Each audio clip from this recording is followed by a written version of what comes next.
Hi guys, welcome back to my channel choose my kitchen. ಇವತ್ತಿನ ವಿಡಿಯೋದಲ್ಲಿ ಮನೆಯಲ್ಲೇ sambar powder ಹೇಗೆ ಮಾಡೋದು ಅಂತ ನೋಡೋಣ. ಹಾಗೆ ನಮ್ಮ ಚಾನಲಿಗೆ ಸಬ್ಸ್ಕ್ರೈಬ್ ಮಾಡ್ಕೊಳ್ಳೋದವರು ಪ್ಲೀಸ್ ಸಬ್ಸ್ಕ್ರೈಬ್ ಮಾಡ್ಕೊಳ್ಳಿ. ಹಾಗೂ ಪಕ್ಕದಲ್ಲಿರೋ ಬೆಲ್ ಐಕನ್ನ ಪ್ರೆಸ್ ಮಾಡಿ ಸೊ ದಟ್ ನಾನು ಹಾಕುವಂಥ ವೀಡಿಯೋಸ್ ನೋಟಿಫಿಕೇಷನ್ಸ್ ಎಲ್ಲ ನಿಮಗೆ ಬರುತ್ತೆ. ಸೊ ಬನ್ನಿ ಇವಾಗ ಹೇಗೆ ಮಾಡೋದು ಅಂತ ನೋಡೋಣ. ನಾನಿಲ್ಲೊಂದು ಫ್ರೈಯಿಂಗ್ ಪ್ಯಾನ್ ತಗೊಂಡು ಇದಕ್ಕೆ 1 ಕಪ್ಪಷ್ಟು ಧನಿಯಾ ಅಥವಾ ಕೊತ್ತಂಬರಿ ಬೀಜನ ಹಾಕ್ಕೊಂಡು ಲೋ ಫ್ಲೇಮಲ್ಲೇ ಇಟ್ಕೊಂಡು ಫ್ರೈ ಮಾಡ್ತಾಯಿದ್ದೀನಿ. ಹೈ ಫ್ಲೇಮಲ್ಲಿ ಇಟ್ಕೊಂಡ್ರೆ ಎಲ್ಲ ಸೀದೋಗ್ಬಿಡುತ್ತೆ, ಸಾಂಬಾರು ಪೌಡರ್ ಚೆನ್ನಾಗಿ ಬರೋದಿಲ್ಲ.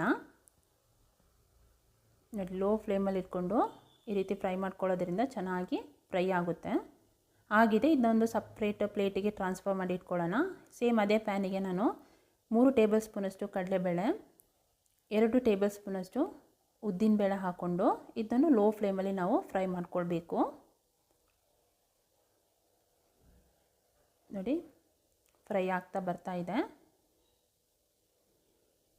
ಆಗಿದೆ, ಇವಾಗ ನಾವು ಜೀರಿಗೆ ಹಾಕ್ಕೊಳ್ಳೋಣ. ನಾನಿಲ್ಲಿ 1/4 ಕಪ್ಪಷ್ಟು ಜೀರಿಗೆ ಹಾಕ್ಕೊಂಡಿದ್ದೀನಿ.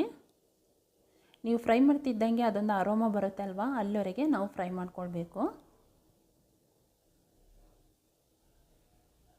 ಸೊ ನೋಡಿ, ಜೀರಿಗೆನೂ ಆಗ್ತಾ ಬಂತು.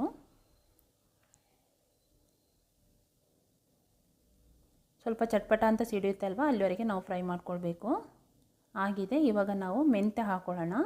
ನಾನಿಲ್ಲಿ 1/2 ಟೇಬಲ್ ಸ್ಪೂನಷ್ಟು ಮೆಂತ್ಯ ಹಾಕ್ಕೊಂಡಿದ್ದೀನಿ. ಈ ಮೆಂತ್ಯ ಫ್ರೈ ಮಾಡ್ತಾ ಇದ್ದಂಗೆ ನೋಡಿ ಬ್ರೌನ್ ಕಲರ್ ಬಂತು. ಸ್ವಲ್ಪ ಚಟ್ಪಟ ಅಂತ ಸಿಡಿಯುತ್ತೆ ನೋಡಿ, ಅಲ್ಲಿವರೆಗೆ ಫ್ರೈ ಮಾಡ್ಕೊಂಡ್ರೆ ಸಾಕು.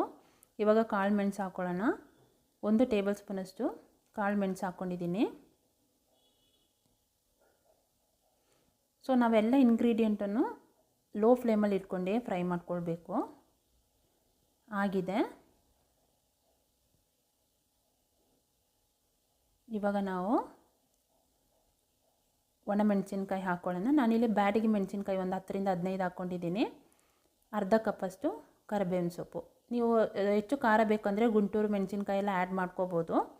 ಬ್ಯಾಡಿಗೆ ಮೆಣಸಿನ್ಕಾಯಿ ಹಾಕ್ಕೊಂಡ್ರೆ ಕಲರ್ ಚೆನ್ನಾಗಿ ಬರುತ್ತೆ. ಈಗ 1/2 ಟೇಬಲ್ ಸ್ಪೂನಷ್ಟು ಸಾಸಿವೆ ಹಾಕ್ಕೊಂಡಿದ್ದೀನಿ. ಸೊ ಇದೆಲ್ಲನೂ ಲೋ ಫ್ಲೇಮಲ್ಲೇ ಫ್ರೈ ಮಾಡ್ಕೊಳ್ಬೇಕು.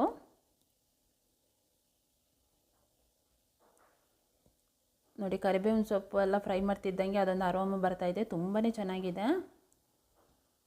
ಇದ್ರ ಜೊತೆ ನಾನು 1 ಟೀ ಸ್ಪೂನಷ್ಟು ಹಿಂಗೆ ಹಾಕ್ಕೊಂಡಿದ್ದೀನಿ, 1/2 ಟೀ ಸ್ಪೂನಷ್ಟು ಅರಿಶಿನ ಹುಡಿ.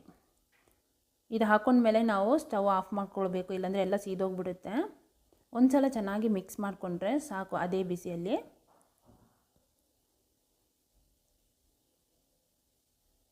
ಇವಾಗ ನೋಡ್ಬೋದು, ನೀವು ಕರಿಬೇವಿನ ಸೊಪ್ಪನ್ನ ಈ ರೀತಿ ಮುಟ್ಟಿ ಪುಡಿ ಪುಡಿ ಮಾಡಿ ನೋಡಿದರೆ ಅದೆಲ್ಲ ಪುಡಿ ಪುಡಿ ಆಗುತ್ತೆ ನೋಡಿ. ಅಲ್ಲಿವರೆಗೆ ನಾವು ಚೆನ್ನಾಗಿ ಫ್ರೈ ಮಾಡ್ಕೋಬೇಕು.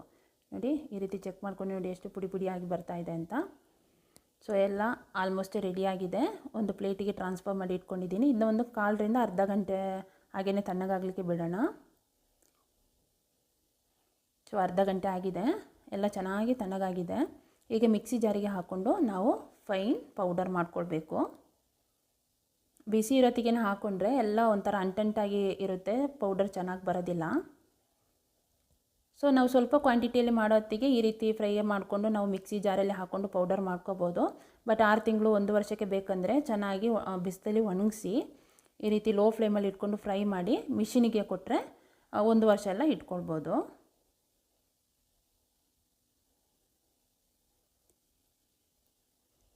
ಸೊ ಇವಾಗ ನಾವು ಫೈನ್ ಪೌಡರ್ ಮಾಡ್ಕೊಳ್ಳೋಣ. ನೋಡಿ ಎಷ್ಟು ಚೆನ್ನಾಗಿ ಬಂದಿದೆ ಅಂತ. ಈ ಲಿಡ್ ಓಪನ್ ಮಾಡ್ದಂಗೆ ಮನೆ ಇಡೀ ಘಮ ಘಮ ಅಂತ ಬರ್ತಾಯಿದೆ. ಸೊ ನೀವು ಕೂಡ ಸಾಂಬಾರು ಪೌಡರ್ ಏನಾದರೂ ಮಾಡೋದಾದರೆ ಈ ಮೆಥಡ್ ಒಂದು ಸತಿ ಫಾಲೋ ಮಾಡಿ. ಸೊ ತುಂಬಾ ಚೆನ್ನಾಗಿರುತ್ತೆ.